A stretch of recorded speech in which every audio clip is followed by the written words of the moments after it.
Hello students, आज मैं आप लोगों को क्वाड्रेटिक इक्वेशन जो कल मैंने आपको नोट्स सॉल्व किया था, आज मैं एक एक करके एक्सरसाइज आपको सॉल्व करके बताऊंगा। ठीक है, तो सबसे पहले हम लोग निकालते हैं एक्सरसाइज 4.1 और उसका पहला क्वेश्चन देखिए, उसमें लिखा हुआ check whether the given equation is a quadratic equation और नॉट। ठीक है, तो सबसे पहले हमें चेक करना है कि ये जो दिया हुआ जो इक्वेशन है वो आपका क्वाड्रेटिक इक्वेशन है या नहीं है। चलिए, तो सबसे पहला क्वेश्चन जो मैं लिखने जा रहा हूं, जो आपके बुक का पहला क्वेश्चन है, वो है आपका x+1 whole square equal to 2 into x minus 3। ये आपका पहला क्वेश्चन है। चलिए, अब हम बताते हैं आपको कि ये क्वाड्रेटिक इक्वेशन है या नहीं है। ठीक है, तो चलिए सबसे पहले इसको हम लोग सॉल्व कर लेंगे। x+1 होल स्क्वायर, इसे हम a प्लस बी का होल स्क्वायर के फॉर्म में सॉल्व करते हैं। तो सबसे पहले चलिए a plus b whole square आपको पता है a square plus 2ab plus b square, उसी फॉर्म में हम इसको भी सॉल्व करेंगे। X square plus 2 into x into 1 plus 1 square equal to यहां पर 2 इंटू एक्स माइनस 3, यानी 2 को x से पहले मल्टीप्लाई करेंगे, 2x minus plus into minus minus 2 3 जा 6, 2x माइनस 6। अब आगे इसको फिर सॉल्व करेंगे हम, तो होगा x square plus 2x plus 1 equal to 2x minus 6। अब बताइए यहां पर क्या ये क्वाड्रेटिक इक्वेशन होगा। अब टोटली सॉल्व कर लेते हैं। X square plus 2x minus 2x plus 1 plus 6 equal to 0, यानी एक्स स्क्वायर, यहाँ 2x देखो ये प्लस में है और ये माइनस में है, यानी ये कट हो सकता है, तो x square plus 7 equal to 0। अब आप बताइए कि क्या ये क्वाड्रेटिक इक्वेशन में है। यानी क्वाड्रेटिक इक्वेशन के फॉर्म में तभी हो सकता है जब ये क्वाड्रेटिक इक्वेशन के जो स्टैंडर्ड फॉर्म है उसको ये फुलफिल करे। यानी इसको देखेंगे हम a x square plus b x plus c equal to 0 के फॉर्म में है या नहीं है।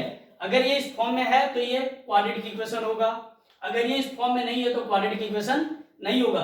ऐसे देखने में तो आपको लगता है कि ये क्वाड्रेटिक इक्वेशन नहीं है, क्योंकि ये आपको लग रहा है कि ये ए एक्स स्क्वायर है, लेकिन बी एक्स यहां पर आपको दिखाई नहीं दे रहा, प्लस 7 यानी सी है इक्वल टू 0। लेकिन हम इसको इस फॉर्म में भी लिख सकते हैं, जरा ध्यान देना, x square plus 0 into x plus 7 equal to 0। क्या हम इसको इस फॉर्म में लिख सकते हैं, क्योंकि 0 इंटू एक्स तो 0 ही होता है, उसका वैल्यू नहीं है, जबकि यहां पर भी x का कोई भी कोफिशिएंट नहीं है। तो इस तरीके से हम बोल सकते हैं कि इसको हम इस फॉर्म में भी लिख सकते हैं, यानी ये आपका a x square plus b x plus c के फॉर्म में आ गया। यानी हम बोल सकते हैं कि yes, it is a quadratic equation.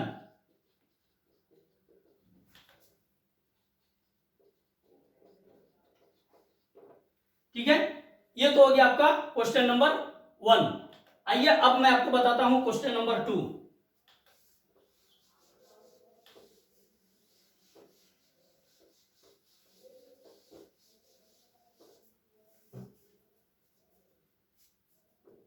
Question number 3 में देखिए जरा सा, x plus 2 into x minus 1 equal to, अब बुक में देखिए सेकंड जो थर्ड नंबर क्वेश्चन है उसमें साफ साफ दिया हुआ है x minus 1 into x plus 3। जरा ध्यान दीजिएगा, ये आपके बुक का 4.1 का फर्स्ट का थर्ड नंबर क्वेश्चन है। इसको भी हम सॉल्व करेंगे। पहले तो ये मल्टीप्लाई कर लेते हैं दोनों को, इसका प्रोडक्ट करेंगे तो हो जाएगा x square minus x plus 2x minus 2 equal to, इसको भी इसका भी प्रोडक्ट करेंगे, x square plus 3x minus x minus 3 होगा। अब चलिए इसको सॉल्व कर लेते हैं। एक्स स्क्वायर ये हो जाएगा आपका plus x minus 2 equal to x square plus 2x minus 3। आगे आइए, एक्स स्क्वायर, ये भी एक्स स्क्वायर उधर, उसको ट्रांसफर करके इधर शिफ्ट कर लेते हैं, minus x square plus x, ये minus 2x minus 2 plus 3 equal to 0। यानी यहां पर देखिए एक्स स्क्वायर ये प्लस में है और ये माइनस में है, ये दोनों कट गया। अब आगे बाकी जो है उसको सॉल्व कर लेते हैं, तो होगा minus x plus 1 equal to 0। अब आप बताइए क्या ये क्वाड्रेटिक इक्वेशन में होगा? ये नहीं हो सकता है, क्योंकि यहां पर ये a x square plus b x plus c equal to 0 इसके फॉर्म में नहीं है। अगर आप बोलना चाहेंगे कि सर पिछले बार यानी फर्स्ट क्वेश्चन में जो मैंने आपको बताया था कि यहां पर बी एक्स के जगह पर मैंने बी के जगह पर 0 लेकर बनाया था, है ना, लेकिन यहां पर ए इज नेवर इक्वल टू 0, ए कभी भी 0 के बराबर नहीं होना चाहिए, इसलिए हम ए के जगह पर 0 इंटू एक्स स्क्वायर नहीं ले सकते हैं। ठीक है, यानी हम बोल सकते हैं कि ये जो गिवन इक्वेशन है ये आपका क्वाड्रेटिक इक्वेशन नहीं है। No, it's not a quadratic equation.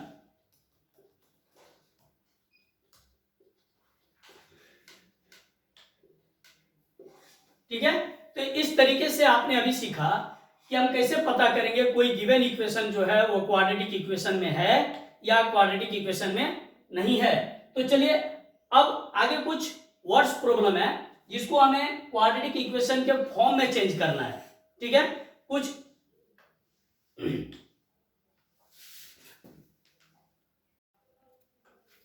ठीक है, तो अभी हम लोगों ने ये 4.1 का 1 नंबर सॉल्व किया था। अब मैं आपको सेकंड नंबर क्वेश्चन बताता हूं जिसमें देखिए लिखा है represent the following situations in the form of quadratic equation. इसका मतलब यह है कि हमें यह बताना है द गिवन इक्वेशन, जो गिवन जो प्रॉब्लम है उसका हमें क्वाड्रेटिक इक्वेशन कैसे बनाना है और उसको रिप्रेजेंट करना है। देखिए क्वेश्चन क्या बोलता है आपको, क्वेश्चन बोल रहा है the area of A rectangular plot is 528 meter square. The length of the plot in meters is one more than twice its breadth. We need to find the length and breadth of the plot. यानी एक plot दिया हुआ है, rectangular plot है, तो सबसे पहले तो मैं आपको बता दूं ये रेक्टेंगुलर प्लॉट हो गया, इसका एरिया आपका दिया हुआ है 528 मीटर स्क्वायर। ठीक है, अब इसका जो लेंथ और ब्रेथ का जो मेजरमेंट दिया हुआ है वो साफ साफ लिखा हुआ है कि जो लेंथ है वो ब्रेथ के ट्वाइस से 1 मीटर ज्यादा है। यानी हम लोग इसको सॉल्व इस तरीके से करेंगे, सेकंड का first number, let the breadth of the plot is x metre. हमने सपोज कर लिया कि ये जो प्लॉट है इसका ब्रेथ हो गया x मीटर, तो बताइए then its length will be, तो बताइए कि इसका लेंथ क्या हो जाएगा 2x प्लस 1 मीटर। यानी सिंपल सा है ना कि ब्रेथ लेंथ जो है वो ब्रेथ के ट्वाइस यानी डबल से 1 मीटर ज्यादा है, तो x का डबल 2x और उसे 1 मीटर ज्यादा है यानी प्लस 1 मीटर। अब अकॉर्डिंग टू द क्वेश्चन हमें क्या करना है कि एरिया ऑफ रेक्टेंगुलर प्लॉट क्या होता है। ठीक है, तो हमें पता है, हमने पढ़ा भी है, पहले भी पिछले क्लासों में भी हमने पढ़ा है, area of the rectangular plot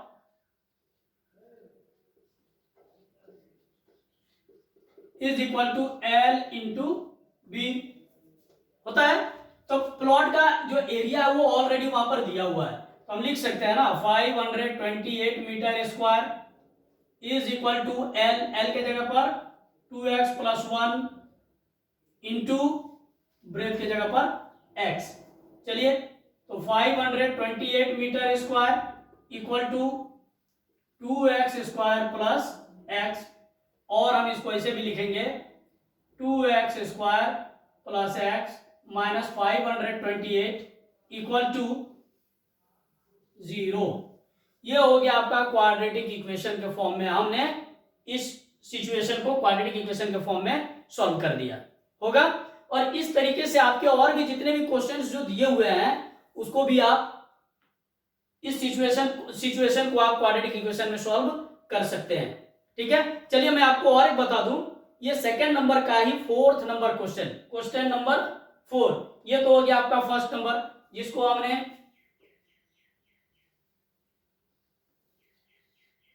quadratic equation के फॉर्म में बता दिया है। ठीक है, अब दूसरे सिचुएशन को भी क्वाड्रेटिक इक्वेशन के फॉर्म में बताना है। चलिए सेकंड का 4 नंबर में बता रहा हूं। ठीक है,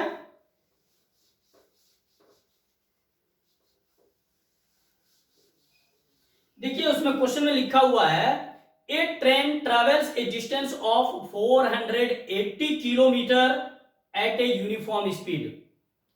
If the speed had been 8 km per hour less, then it would have taken 3 hours more to cover the same distance. We need to find the speed of the train. हमें इस train का speed find करना है। तो सबसे पहले हमें तो स्पीड पता करना है, स्पीड क्या है नहीं मालूम है, तो हमने लेना है कि स्पीड इक्वल टू x। ठीक है, तो हम लिखेंगे let the speed of the train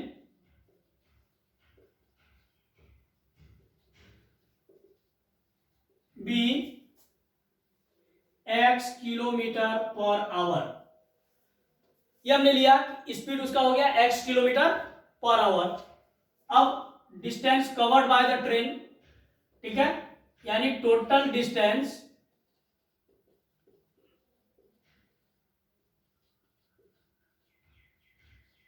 covered by the train is equal to 480 kilometre होगा। ये डिस्टेंस हो गया आपका जितना ट्रेन ने कवर किया।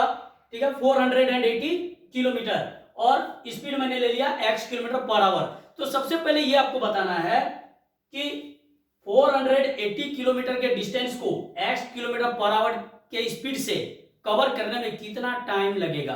It means we have to find the time in which the train is covered 480 kilometre in the speed of x kilometre per hour. ठीक है, तो यहां पर लिखेंगे टाइम। तो टाइम इक्वल टू क्या होता है, डिस्टेंस बाय स्पीड होगा, यानी हम बोल सकते हैं ना time equal to 480 kilometre by x, यानी ये हो गया आपका आवर में 480 बाई x आवर। ये तो हो गया आपका फर्स्ट केस में। अब इसी क्वेश्चन का जो सेकंड केस होगा उसको हम लोग उस पर बात करेंगे। उसमें क्या कह रहा है, if the speed had been 8 kilometre per hour less, यदि स्पीड जो है वो 8 किलोमीटर पर आवर घट जाए, then it would have taken 3 hours more to cover the same distance। अगर स्पीड को घटा दिया जाए तो इसको 3 घंटे ज्यादा लगते हैं डिस्टेंस को कवर करने में। यानी in second case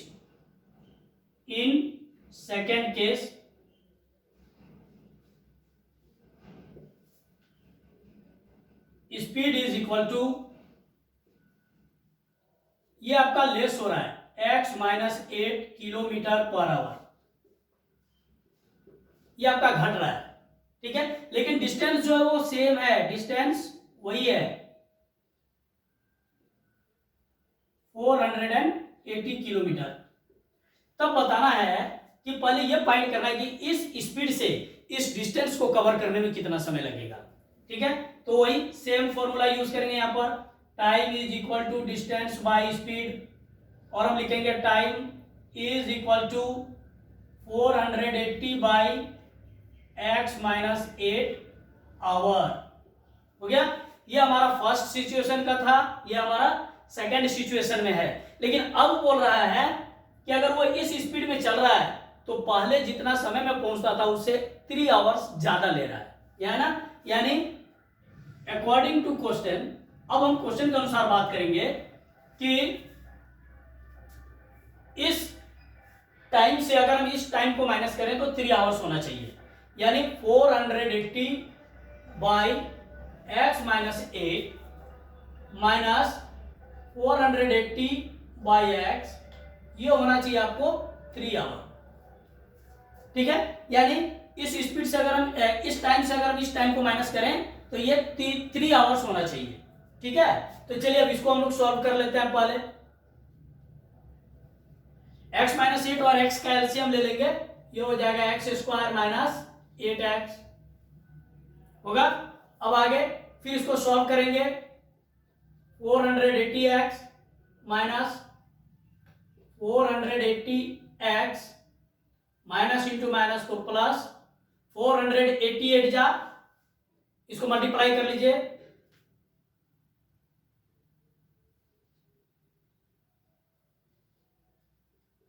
3840 equal to 3 our.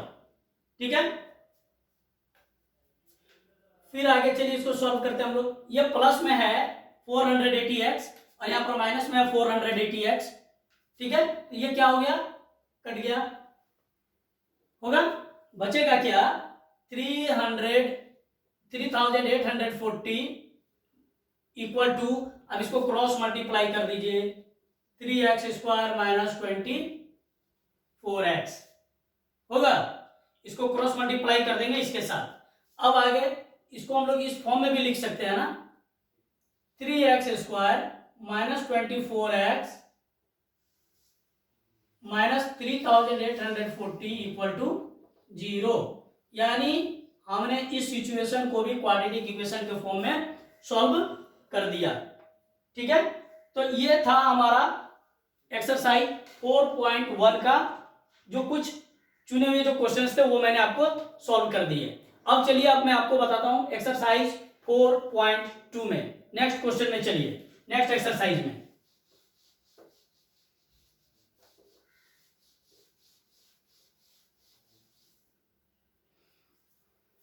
Exercise 4.2, चलिए एक्सरसाइज 4.2 का पहला क्वेश्चन आप निकालिए। देखिए उसमें बोल रहा है find the roots of the following quadratic equation by factorisation. मैंने आपको प्रीवियस वीडियो में आपको बताया था कि ये क्वाड्रेटिक इक्वेशन को सॉल्व करने के 3 मेथड्स होते हैं। ठीक है, जिसमें मैंने आपको फैक्टराइजेशन मेथड से कुछ क्वेश्चंस भी सॉल्व करके बताए थे, और फिर से आपका जो सेकंड एक्सरसाइज है 4.2, उसमें भी है क्वेश्चंस कि find the roots of the following quadratic equation by factorisation. ठीक है, तो देखिए पहला क्वेश्चन है x square minus 3x minus 10 equal to 0। First का first question, x square minus 3x minus 10 equal to 0। ठीक है, ये आपका हो गया। इसको हमें फैक्टराइजेशन मेथड से इसका रूट्स फाइंड करना है। Roots means the value of x, value of x find करना है। तो यहां पर x के 2 वैल्यू होंगे, x के 2 वैल्यू होंगे, क्योंकि ये क्वाड्रेटिक इक्वेशन में है इसलिए इसका 2 वैल्यू निकलेगा। ठीक है, तो सबसे पहले हमें करना क्या, इसमें 2 टर्म्स, ये फर्स्ट टर्म और ये लास्ट टर्म, ठीक है, इन दोनों का प्रोडक्ट फाइंड करते हैं पहले। तो एक्स स्क्वायर इंटू 10 क्या हो जाएगा, 10x स्क्वायर होगा।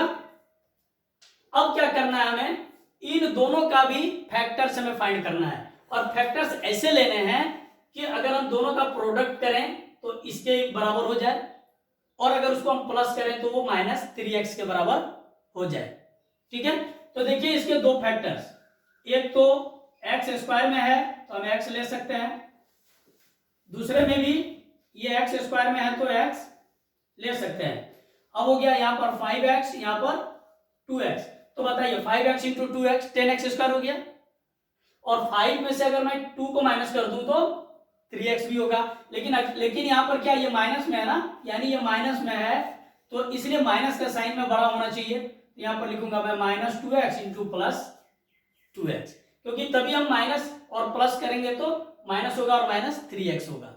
ठीक है, अब आगे चलिए, x square minus 5x plus 2x minus 10 equal to 0। ये आपका जो इक्वेशन है उसको मैंने यहां से सॉल्व किया है और इस तरह फैक्टर्स इसके लिखे हैं। ठीक है, अब इसमें हमें करना क्या है, 2 को ब्रैकेट में ले लो। अब आगे इसमें कॉमन ढूंढते हैं, एक्स स्क्वायर माइनस 5x का कॉमन होगा x, तो बचेगा x माइनस 5 होगा। फिर इसमें से भी दोनों में से ढूंढते हैं कौन होगा कॉमन में, प्लस 2 का टेबल में ये भी आ रहा है 5 या 10, इसलिए अब आ गया x माइनस 5 इक्वल टू 0 होगा। अब हम इसको लिखते हैं x plus 2 into x minus 5 equal to 0।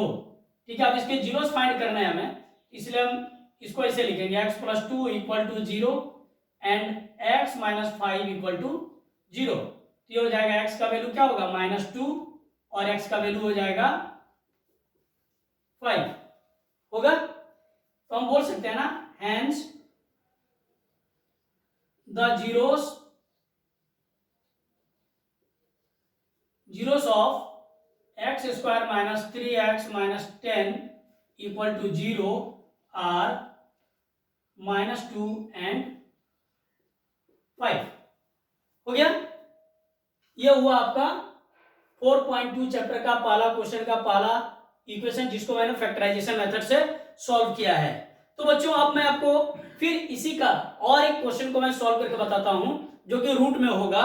यानी देखिए आपके क्वेश्चन नंबर 3 में लिखा हुआ है, फर्स्ट का ही क्वेश्चन नंबर 3 में लिखा हुआ है √2x square plus 7x plus 5√2 equal to 0। ठीक है, चलिए आपका next question, √2x square plus 7x plus 5√2 equal to 0। ठीक है, अब इस क्वेश्चन को हमें सॉल्व करना है। इसमें भी वही है, तरीका सेम है। इसमें भी हमें करना क्या है, पहले फर्स्ट वाले को और लास्ट वाले को दोनों का प्रोडक्ट फाइंड कर लेना है, यानी √2x स्क्वायर इंटू 5√2। तो बताइए क्या होगा, क्या हो जाएगा, 5√2 इंटू √2 तो 2, 5 2 10x स्क्वायर होगा, 10x स्क्वायर हो गया। अब इसका हमें फैक्टर्स लेना है, तो x तो दोनों में होंगे, बताइए, यहां 5x यहां पर 2x होगा, 5 2 10x स्क्वायर। अब 5 और 2 7 के भी इक्वल होता है ना। तो अब हम यहां पर लिखेंगे √2x square plus 5x plus 2x plus 5√2 equal to 0। ठीक है, और ध्यान दो इसको कैसे सॉल्व करते हैं, यहां भी हम इसके दो को ब्रैकेट में ले लेंगे। आगे हम सॉल्व करते हैं। अब इसमें ढूंढना है हमें कॉमन क्या है, x होगा कॉमन, x तो होगा क्या, √2x प्लस 5, √2x प्लस 5, क्योंकि केवल x ही कॉमन में आया है, इसलिए बच गया यहाँ पर 2x है ना, तो ये √2x होगा और बचेगा इधर 5, क्योंकि x तो कॉमन में आ गया। अब प्लस, अब इधर में देखो, इस साइड में देखो कि कॉमन क्या होगा, यहाँ पर 2 है, यहाँ पर √2 है, तो √2 के टेबल में 2 होता है, √2 इंटू √2 इक्वल टू 2, इसलिए हम √2 को कॉमन में लेंगे। ठीक है, तो बचेगा क्या यहाँ पर √2x, √2 इंटू √2 2 और x 2x हो गया, प्लस √2 ये बाहर आ गया ना, कॉमन में लिया हमने, बचेगा 5 इक्वल टू 0। तो ये हो गया आपका x plus √2 into √2x plus 5 equal to 0 होगा। चलिए तो आगे, अब हम इसको ऐसे भी लिख सकते हैं ना, x प्लस √2 इक्वल टू 0, या फिर √2x प्लस 5 इक्वल टू 0। तो x इक्वल टू क्या होगा, -√2, और यहां पर देखो √2x इक्वल टू -5, तो x इक्वल टू क्या होगा -5/√2 होगा। या फिर ये बाई में √2 है, इसको हम चेंज भी करके डायरेक्ट √2 इंटू √2 5/2 भी कर सकते हैं, ठीक है ना। लेकिन ये हो जाएगा इसका 2 जीरोस, यानी हम बोल सकते हैं इसके जीरोस जो होंगे, x का जो वैल्यू होगा वो होगा -√2 एंड -5/√2। समझ में आया? ये हो गया हमारे आंसर होगा। चलिए अब इसी से आगे बढ़ते हुए हम 4.2 का जो कुछ वर्ड्स प्रॉब्लम में है उसको हम सॉल्व करके आज आपको बताएंगे, ठीक है। चलिए आगे मैं चलता हूं।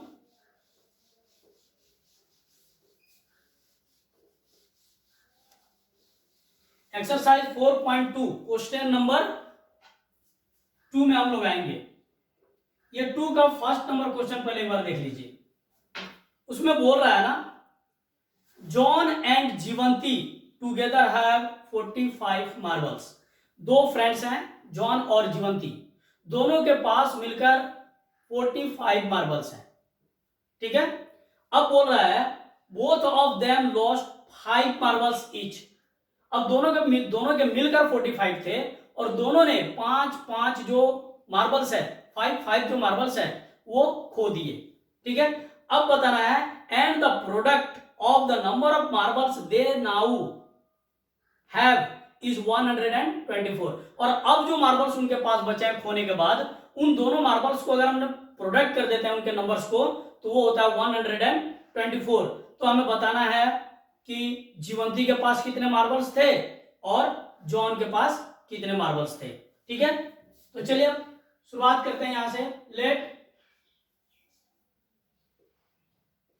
Late John had x marbles. हमने सपोज कर लिया कि जॉन के पास x मार्बल्स था, ठीक है। तो अब बताइए जब जॉन के पास x मार्बल था तो जीवंती के पास कितने मार्बल होंगे। देन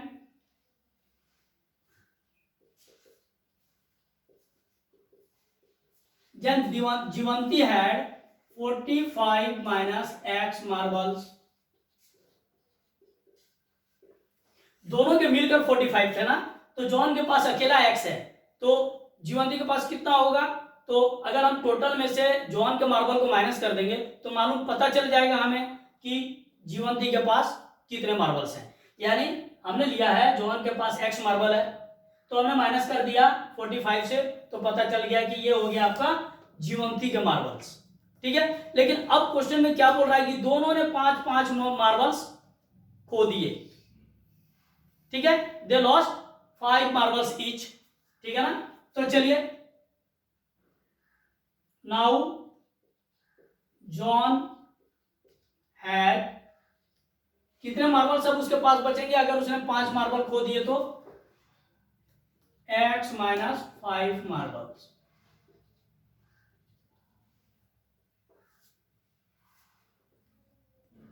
और जीवंती के पास कितना बचेंगे एंड जीवंती है 45 माइनस एक्स माइनस 5, और हम इसको बोल सकते हैं 40 माइनस एक्स मार्बल्स होगा। अब हमें करना क्या है, अब बोल रहा है ना क्वेश्चन में, बोल रहा है ना कि दोनों का product of the marbles they left 124। दोनों के पास जो भी मार्बल्स बचे हैं दोनों का प्रोडक्ट अगर हम करेंगे तो 124 आना चाहिए, ठीक है। तो चलिए अब इसका प्रोडक्ट हम फाइंड करते हैं according to question.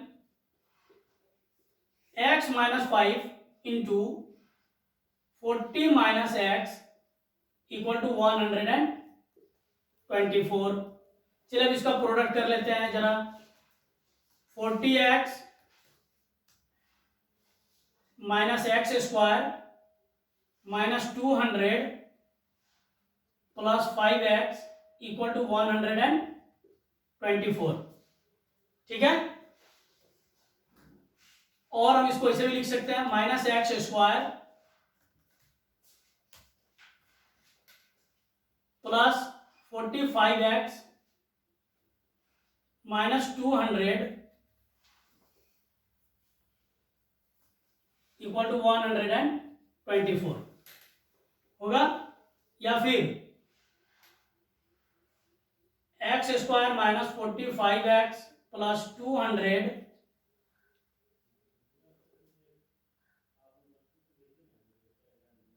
Equal to 124। ये हमने यहाँ पर x का जो वैल्यू है उसको हमने चेंज हटा दिया है। अगर हमने x का वैल्यू हटाया तो ये हो जाएगा, ठीक है, इसके फॉर्म में आ गया। अब हमें करना क्या है,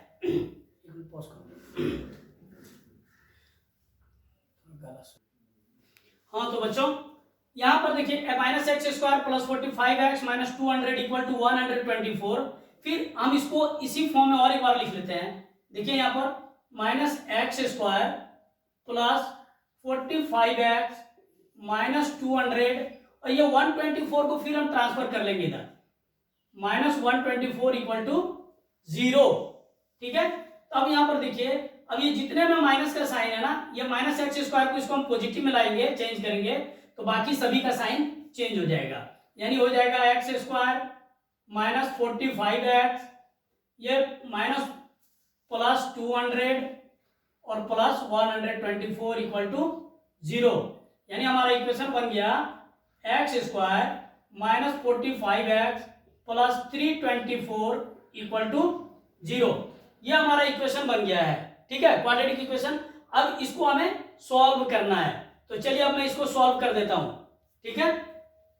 और हम फाइंड करेंगे कि जॉन और जीवंती के पास कितने मार्बल्स थे।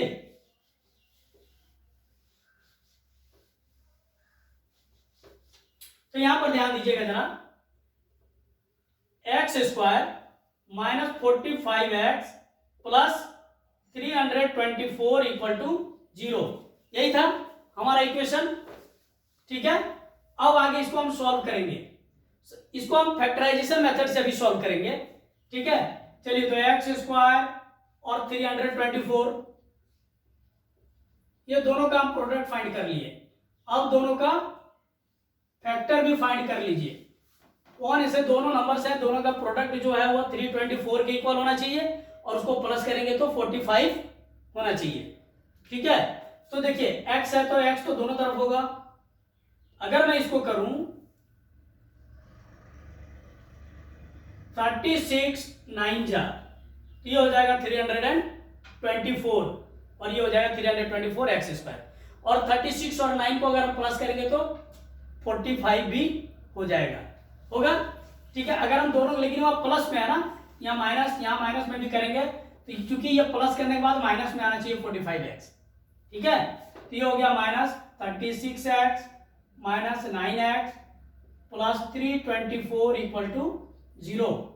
अब दो को इसमें कॉमन में हम लेंगे, फिर सॉल्व करते हैं। x माइनस 36 माइनस 9, फिर यहां भी होगा x माइनस 36 इक्वल टू 0। अब देखिए x minus 9 x minus 36 equal to 0। अब हम इसको लिख सकते हैं ना, x minus 9 equal to 0, x equal to 9, और x minus 36 equal to 0, then x equal to 36। यानी हम बोल सकते हैं अगर जॉन के पास 9 मार्बल्स हैं तो जीवंती के पास 36 मार्बल होगा, या फिर अगर ये जीवंती के पास 9 मार्बल है तो जॉन के पास 36 मार्बल होगा। यानी ये दोनों वैल्यू दोनों के साथ हो सकता है, ठीक है। इसलिए हम बोल सकते हैं hence marbles, hence John had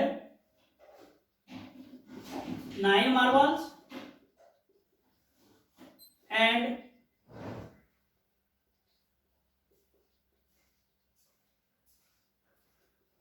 जीवंती had 36 marbles, ठीक है। हम इसको ऐसे भी बोल सकते हैं ना, जीवंती के पास भी 9 हो सकता है और जॉन के पास 36, यानी x का जो वैल्यू है दोनों के लिए वो दोनों के लिए है, ठीक है, होगा। तो चलिए अब मैं आगे बढ़ता हूं और आगे आपको और एक क्वेश्चन में सॉल्व करके बता रहा हूं आपको। क्वेश्चन नंबर 3, देखिए उसमें लिखा है find two numbers whose sum is 27 and product is 182।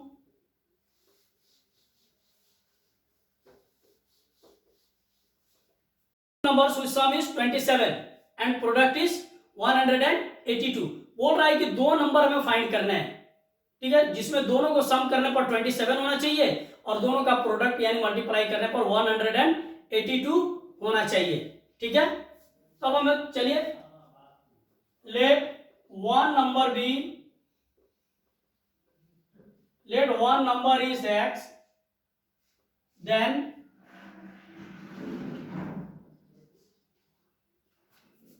other number is 27 minus x। बोल रहा है ना कि दो नंबर है, दोनों को जोड़ने पर 27 आना चाहिए। तो अगर पहला नंबर x होगा तो दूसरा स्पष्ट है कि वो 27 माइनस एक्स होगा, ठीक है। तो चलिए आगे मैं आपको बता दूंगा। अब यहां पर बोल क्या रहा है क्वेश्चन में कि द प्रोडक्ट इज 182, यानी इन दोनों नंबर्स को अगर दोनों नंबर का अगर हम प्रोडक्ट फाइंड करते हैं तो 182 होता है, ठीक है। तो according to question x into 27 minus x equal to 182, यानी दोनों का प्रोडक्ट 182 के बराबर होना चाहिए, ठीक है। तो चलिए सबसे पहले दोनों का प्रोडक्ट फाइंड कर लेते हैं। x into 27 x square minus x into x square equal to 182 होगा। या फिर हम इसको ऐसे भी लिख सकते हैं, सॉरी यहाँ 27x होगा, 27x minus x square equal to minus 182 equal to 0, या फिर minus x square plus 27x minus 182 equal to 0, या फिर हम लिखेंगे ना x square minus 27x plus 182 equal to 0। ये हमारा हो गया क्वाड्रेटिक इक्वेशन, ये हमने फुलफिल फाइंड कर लिया क्वाड्रेटिक इक्वेशन। अब इस क्वाड्रेटिक इक्वेशन को हमें सॉल्व करना है। हम चाहे तो इसे हम फैक्टराइजेशन मेथड से भी सॉल्व कर सकते हैं, या और भी मेथड्स हैं जो मैंने कल आपको बताया था उससे आप सॉल्व कर सकते हैं, लेकिन अभी हम फैक्टराइजेशन मेथड से ही सॉल्व करेंगे, ठीक है। तो वही तरीका फिर लेंगे, एक्स स्क्वायर और 182 का प्रोडक्ट करेंगे तो 182 एक्स स्क्वायर। अब इसके दो फैक्टर्स ले लो,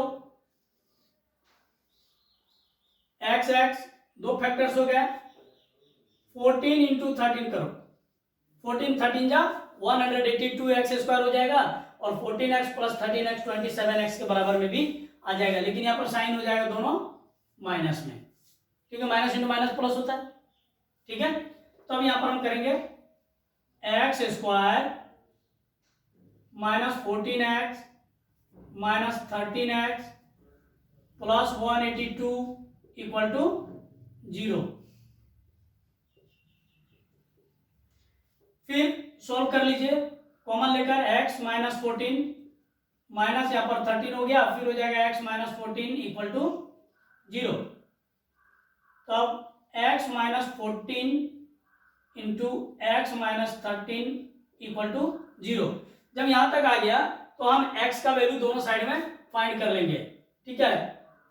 यानी हम लिख सकते हैं ना x minus 14 equal to 0 and x minus 13 equal to 0।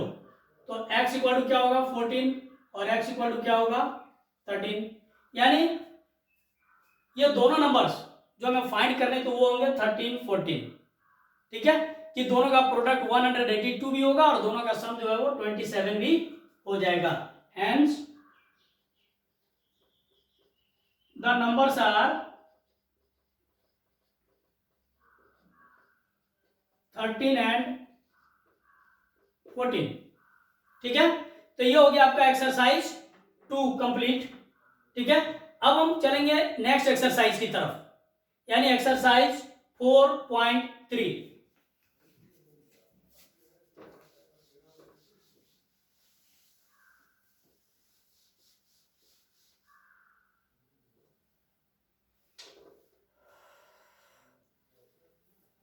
Exercise 4.3 देखिए आपके बुक में दिया हुआ है ना, फर्स्ट क्वेश्चन देखिए, वो साफ लिखा हुआ है, find the roots of the following quadratic equation if they exist.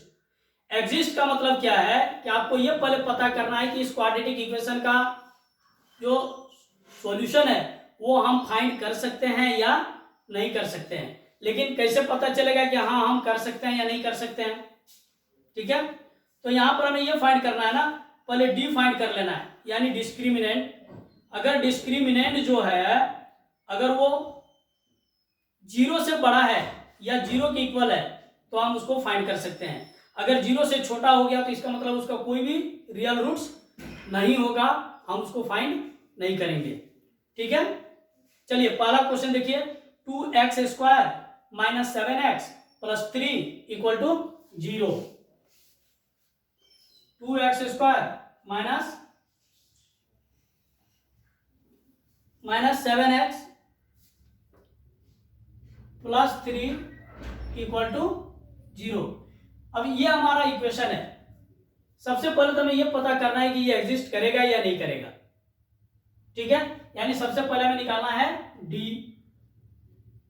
D का फॉर्मूला मैंने आपको बताया था उस दिन, b² माइनस 4ac, ठीक है। तो यहां पर निकालिए b², b का जगह पर होगा -7 माइनस 7² माइनस 4 इंटू ए के जगह पर 2 इंटू सी के जगह पर 3 -7² क्या हो जाएगा 49 माइनस 4 2 जा 8 3 जा 24 यानी 25, यानी डी जो है वो 25 हो गया। यानी स्पष्ट है, हम बोल सकते हैं कि D is greater than 0, D is greater than 0, ठीक है।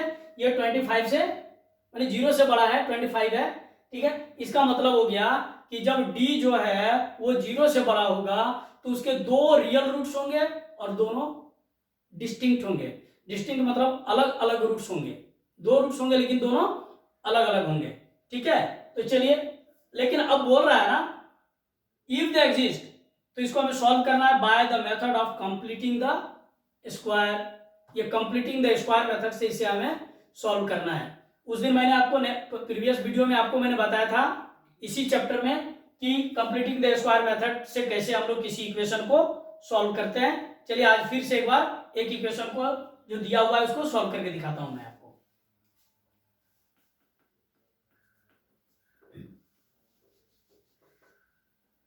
सबसे पहला स्टेप क्या था कि इसको हमें जो कोफिशिएंट ऑफ x² है उससे हमें डिवाइड करना है सभी को, सभी टर्म्स को, ताकि ये यूनिटी में चेंज हो जाए, ठीक है। Make it unity if it is not unity, हमें इसे यूनिटी में बनाना है जब ये यूनिटी में नहीं हो। अगर ये यूनिटी में होगा तो फिर बनाने की जरूरत नहीं पड़ेगी। तो अभी ये यूनिटी में नहीं है, 2 है, इसलिए हमें सबको 2 से डिवाइड करना है।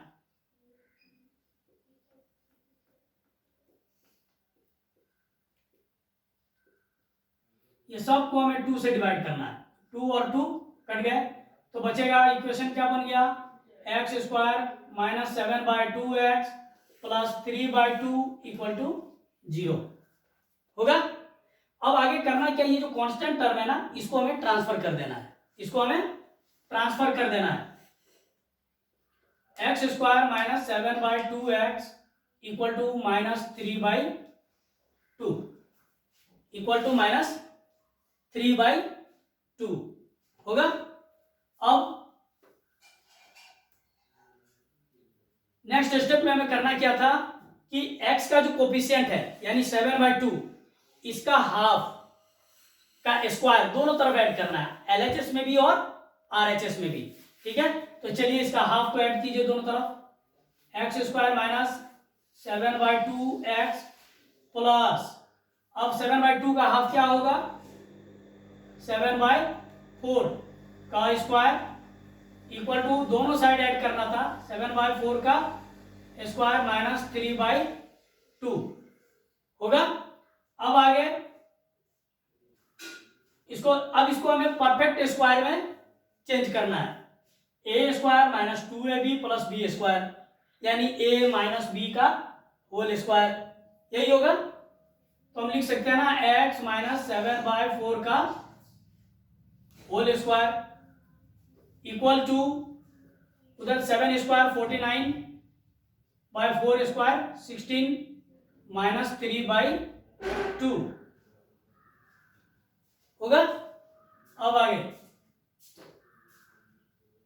x माइनस 7/4 का whole square equal to 16 49 minus 2 8 जा 8 3 जा 24, यानी हम लिख सकते हैं x माइनस 7/4 का होल स्क्वायर इक्वल टू 25/16 होगा, 25/16।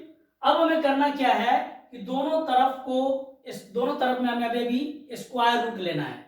Take square root of both sides LHS and RHS। दोनों साइड में अगर हम स्क्वायर रूट ले लेते हैं तो ये क्या होगा, जरा देखिए। स्क्वायर रूट पहले साइड का x माइनस 7/4 होल स्क्वायर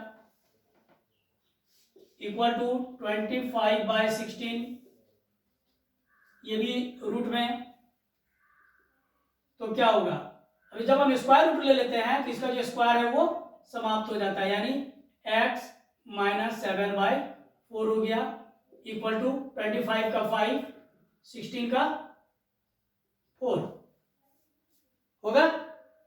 अब हमें करना क्या है, अब इसको हम उसको ट्रांसफर कर देते हैं जो कांस्टेंट टर्म होता है।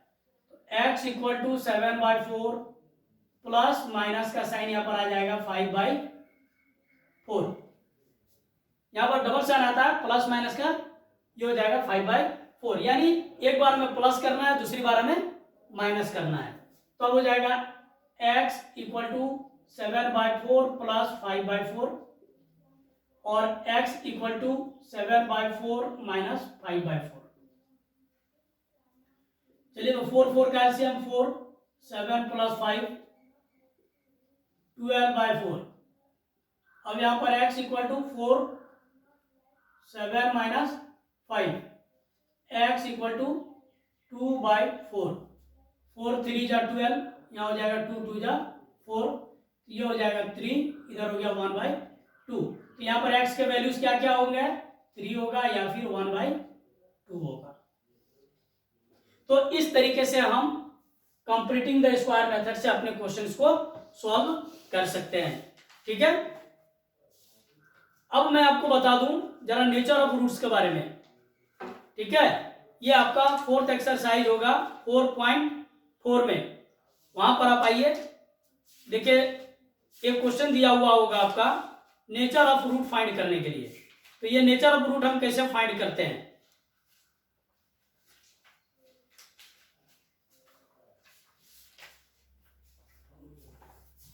लिखा find the nature of the roots of the following quadratic equation if the real roots exist find them.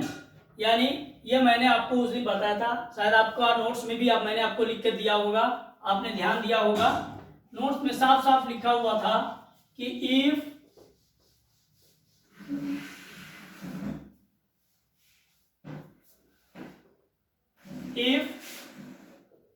d is greater than 0 then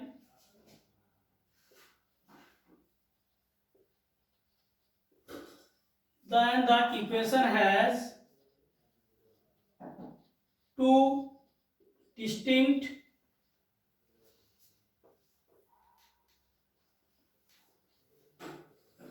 real roots. मैंने लिख के दिया था कि अगर d अगर 0 से बड़ा है तो इस प्रकार की इक्वेशन का दो भिन्न भिन्न रूट्स होंगे, और लेकिन दोनों वास्तविक होंगे यानी रियल रूट्स होंगे, ठीक है। और दूसरा और भी मैंने लिखा था कि if d is equal to 0, अगर d का वैल्यू जो है अगर वो 0 के इक्वल होगा देन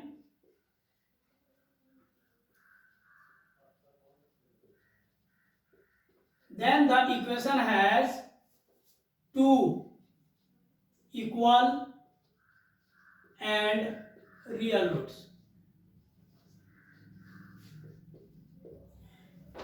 अगर d का वैल्यू 0 के बराबर होगा तो इस प्रकार के इक्वेशन में, क्वाड्रेटिक इक्वेशन में इसके सिर्फ दो बराबर रूट्स होंगे और वास्तविक रूट्स भी होंगे, यानी रियल रूट्स भी होंगे।